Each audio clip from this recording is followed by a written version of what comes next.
बच्चों, आज हम आपके सामने एसिड बेस टाइट्रेशन का एक और एक्सपेरिमेंट करने जा रहे हैं। आज का हमारा ऑब्जेक्ट है find out strength of unknown hydrochloric acid in gram पर litre with the help of N/10 standard sodium carbonate solution. ध्यान रखिए, हमारे पास स्टैंडर्ड सोडियम कार्बोनेट सॉल्यूशन का मतलब क्या है कि इसकी नॉर्मेलिटी हमें मालूम है, ये हमने प्रिपेयर किया है स्टैंडर्ड, और हाइड्रोक्लोरिक एसिड की स्ट्रेंथ हमको ग्राम पर लीटर में निकालनी है। इसके लिए जो एपरेटस रिक्वायर्ड हैं, जिनकी हमें ज़रूरत पड़ती है, सबसे पहला burette apparatus required burette stand, pipette funnel, conical flask, N/10 standard sodium carbonate solution, hydrochloric acid solution and methyl orange indicator. ध्यान रखिए, जब ऑक्जेलिक एसिड और NaOH का प्रैक्टिकल करते हैं तब हम फेनोल्फथैलीन इंडिकेटर इस्तेमाल करते हैं, लेकिन जब हम स्ट्रॉन्ग एसिड और वीक बेस के बीच टाइट्रेशन करते हैं तो हम मेथिल ऑरेंज इंडिकेटर लेते हैं। सबसे पहले मैं आपको प्रोसीजर बता दूं, ये सोडियम कार्बोनेट का स्टैंडर्ड सॉल्यूशन बनाने के लिए हमें क्या करना होता है। सोडियम कार्बोनेट, देखिए ये सोडियम कार्बोनेट है, इसका मॉलिक्यूलर मास होता है 106 तो हमें N/10 500 ml sodium bicarbonate standard बनाने के लिए कितनी ज़रूरत होती है। 2.65 ग्राम सोडियम कार्बोनेट को हम वॉच ग्लास की सहायता से वेट करते हैं और एक वॉल्यूमेट्रिक फ्लास्क में हम इसे डाल देते हैं और इसका जो मार्क है वहाँ तक हम इसमें डिस्टिल वाटर भर देते हैं। ये हमारा स्टैंडर्ड सॉल्यूशन होता है। तो फिलहाल ये आपके सामने बना हुआ है, आप देख सकते हैं, सोडियम कार्बोनेट N/10। चलिए, अब हम इस टाइट्रेशन के लिए हमें जिसकी स्ट्रेंथ निकालनी है, यानी हाइड्रोक्लोरिक एसिड, उसको हम ब्यूरेट में फिलअप करते हैं। देखिए, मैं आपके सामने बड़ी केयरफुली इसे भर रहा हूं।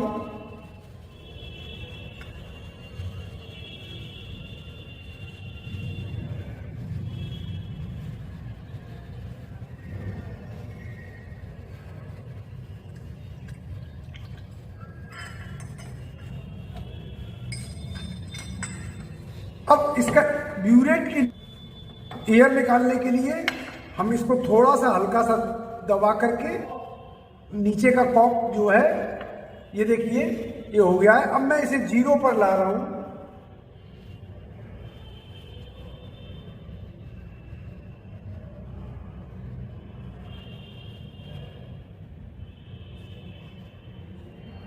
ये मेरा 0 पर आ चुका है। ये डस्टबिन का काम करेगा। हमारा ब्यूरेट कैलिब्रेट हो चुका है। अब मैं इसके नीचे एक फिल्टर पेपर लगाऊंगा जिससे मुझे क्लियर दिखता रहे।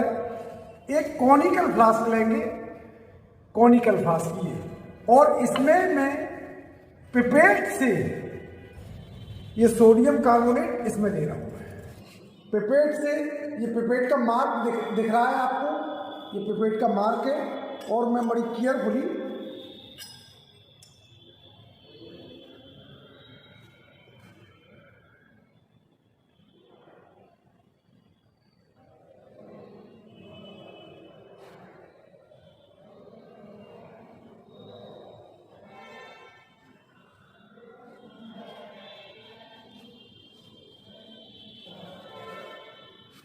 ये निशान तक लाऊंगा, ऊपर उंगली से दबाना चाहें, थोड़ा उंगली ढीली करते हैं, ये नीचे आने लगता है। ये देखिए, ये 25 ml का पिपेट है, ये मैंने कॉनिकल फ्लास्क में ले लिया।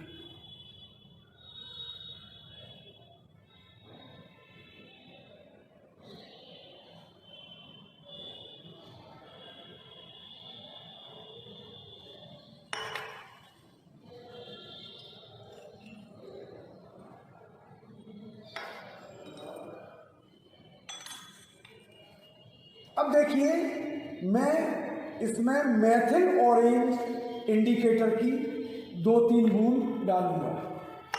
मेथिल ऑरेंज इंडिकेटर हमेशा स्ट्रॉन्ग एसिड और वीक बेस के टाइट्रेशन में लिया जाता है। मेथिल ऑरेंज सोडियम कार्बोनेट को ऑरेंज कलर का कर देगा, आप देख सकते हैं।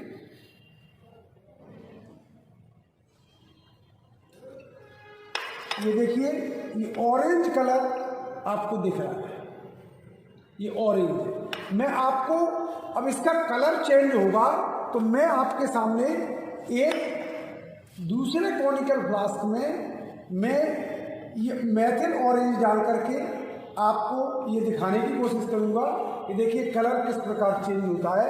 ये आपके सामने रखा हुआ है, ये आपके सामने रखा हुआ है। अब जब कलर चेंज होगा तब मैं आपको दोनों को कंपेयर करके बताऊंगा कि ये मेथिल ऑरेंज डालने पर हुआ था सोडियम कार्बोनेट में, और टाइट्रेशन के बाद यानी जैसे ही मैं इसमें डाइल्यूट HCl डालूंगा तो एक एंड पॉइंट पर आकर के ये हल्का सा रेड हो जाएगा। एकदम रेड नहीं होता, रेड हो जाता है लेकिन लाइट रेड होता है। मैं आपके सामने टाइट्रेशन कर रहा हूं।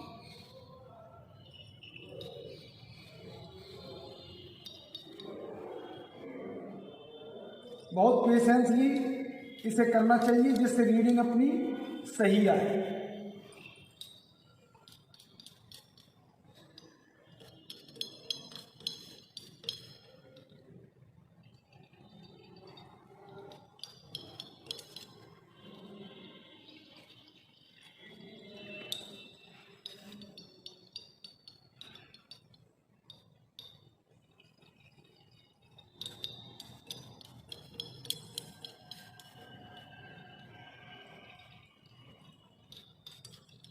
ये देखिए, ये इसका रेड कलर हो गया। आप दोनों को कंपेयर कर सकते हैं। मिथाइल ऑरेंज ने ऑरेंज किया था और हाइड्रोक्लोरिक एसिड से इसको टाइट्रेट करने पर एंड पॉइंट पर इसका कलर क्या हुआ, येलो कलर से लाइट रेड कलर हो गया।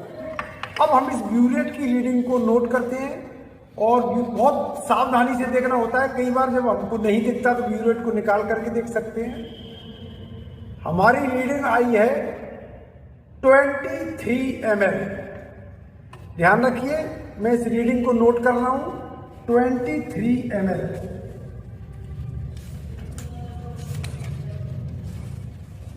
वॉल्यूम ऑफ सोडियम कार्बोनेट कितना दिया है, 25। ब्यूरेट की इनिशियल रीडिंग थी 0.0 ml और ये 23 ml। अब हम दूसरी रीडिंग लेंगे और दूसरी रीडिंग के लिए हम इसे फिर से 0 पर लाएंगे।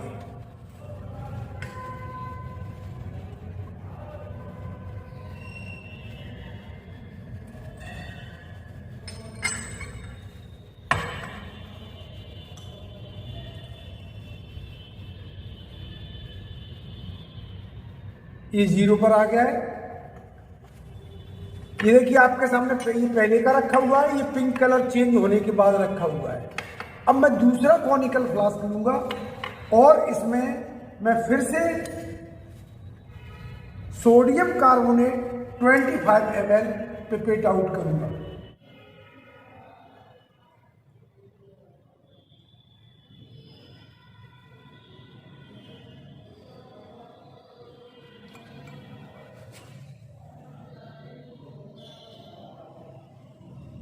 ये 25 ml हो गया।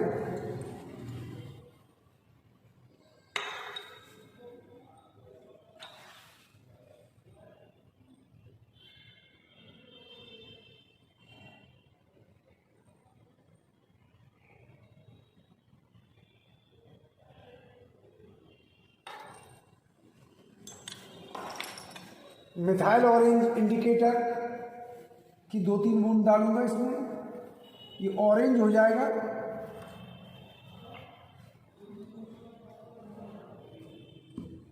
ये ऑरेंज हो गया है। अब मैं इसमें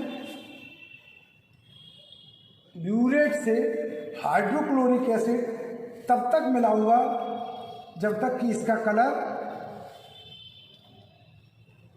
रेड न हो जाए।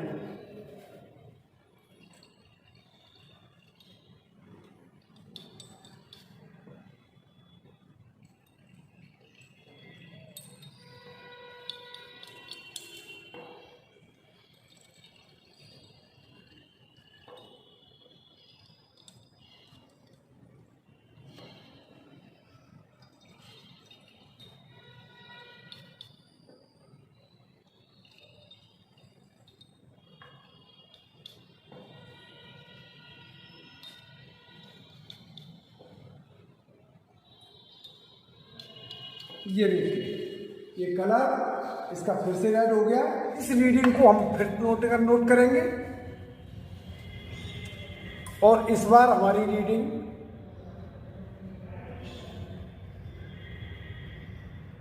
23.1 आई है। पिछली बार 23 आई थी, इस बार 23.1 आई। 23.1 में नोट कर रहा हूं इसे। इसी प्रकार से हम एक और रीडिंग लेंगे जब तक कि हमारी 2 रीडिंग सेम ना आए।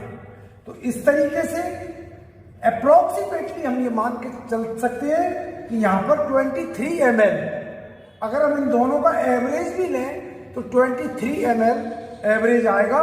तो हम volume of HCl consume 23 ml। अब इसके कैलकुलेशन करने के लिए पहले हमें इसका प्रिंसिपल समझना होगा कि प्रिंसिपल में मैं आपसे क्या कहूंगा कि sodium carbonate is a weak base and HCl is a strong acid. So in case of weak acid and strong base, when sodium carbonate react with hydrochloric acid, then NaCl and H2O and CO2 are obtained. Since this is a titration between weak base and strong acid, so methyl orange indicator। Calculation के लिए हम क्या करेंगे, हमारा simple normality equation रहती है N1V1 is equal to N2V2। N1 क्या है, N/10। N1 means normality of known solution। तो normality of known solution N/10। Volume of non solution मैंने आपके सामने प्रिपेट आउट किया था 25 ml। और N2 क्या है, नॉर्मेलिटी ऑफ अननोन HCl। और V2 क्या है, volume of HCl from burette. तो ये 23 आई। और इस तरीके से N1V1 इंटू N2V2 मैं सारी वैल्यू आपके सामने रख रहा हूं। N/10 इंटू 25 इंटू N2 और ये 23। अगर हम इसे कैलकुलेट करें तो स्ट्रेंथ कितनी आ जाएगी। और ग्राम पर लीटर स्ट्रेंथ निकालने के लिए अपने पास फार्मूला होता है, ग्राम पर litre strength is equal to normality